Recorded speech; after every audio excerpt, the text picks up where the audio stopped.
Le changement amène avec lui les craintes, mais aussi la beauté du libre arbitre.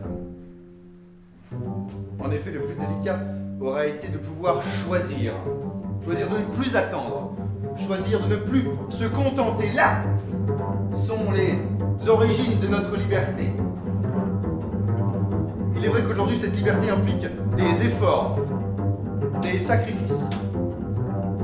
Il est vrai qu'il est plus facile et agréable d'être dans le ventre chaud et figé de la soumission que dans celui de l'évolution et de la solidarité.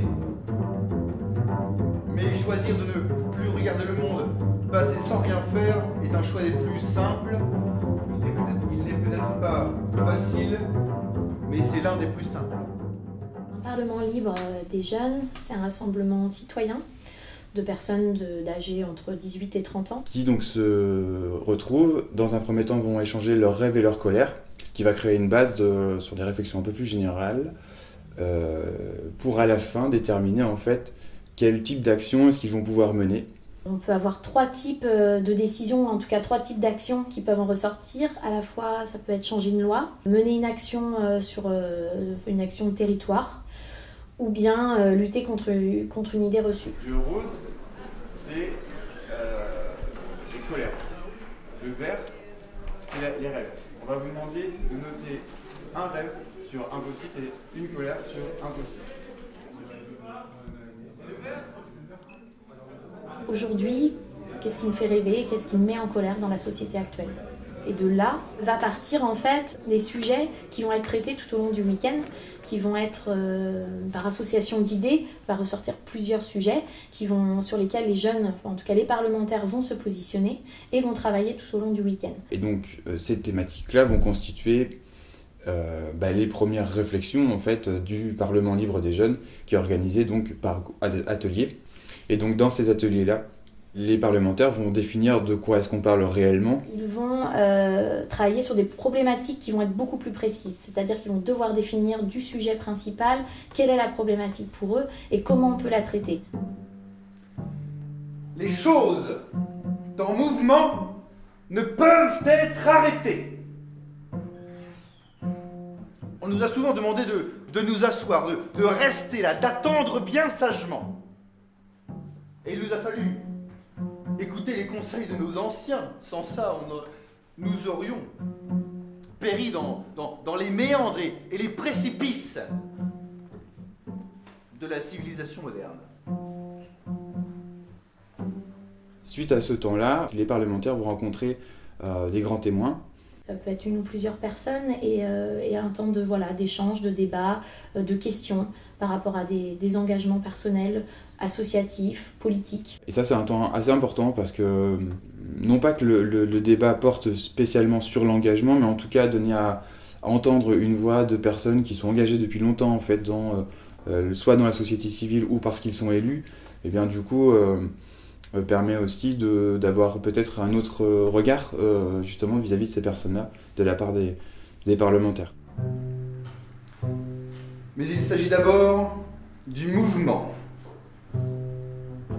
Le processus de création a déjà commencé, si je marche. Mon corps et mon esprit sont déjà reliés à la même activité. Laissons derrière nous tout ce qui n'est pas nécessaire et favorisons un rythme régulier pour notre corps.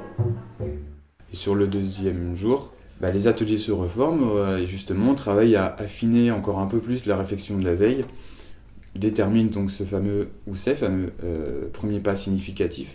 Quand chaque groupe a fait ça, en fait, on va le présenter devant les autres, présenter comment on a mené la réflexion du début de notre problématique qui était très large, comment on en est arrivé à cette problématique-là, et comment aujourd'hui, nous, on a envie d'agir, et quel va être le premier pas significatif sur lequel on a envie de s'engager, sur lequel on a envie de vous donner envie de s'engager.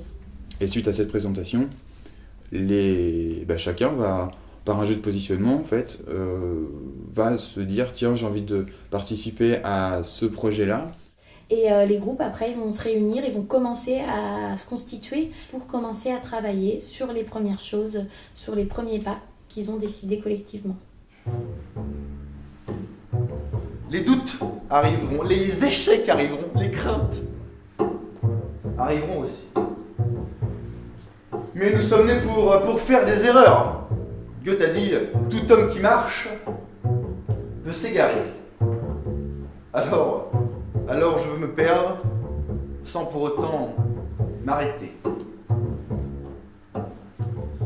Un Parlement libre des jeunes, c'est se dire qu'aujourd'hui, on a tous des choses à exprimer, des choses sur lesquelles on aurait envie de participer. On a l'impression qu'on prend des décisions pour nous, même si on élit des gens qui le font pour nous et qui nous représentent. C'est de se dire qu'on a un pouvoir d'agir, que collectivement, on peut le faire, que tout seul, c'est plus compliqué, mais que si on y réfléchit collectivement, on a tous des sujets ou des thématiques ou des problématiques qui nous touchent et sur lesquelles on a envie de contribuer. Le Parlement libre, c'est un outil qui propose ça, mais qui va juste un peu plus loin, parce que il s'agit d'abord d'échanger ça, effectivement, de créer cet espace-là, d'échange, d'expression, pour ensuite mettre des choses concrètement en œuvre sur le terrain.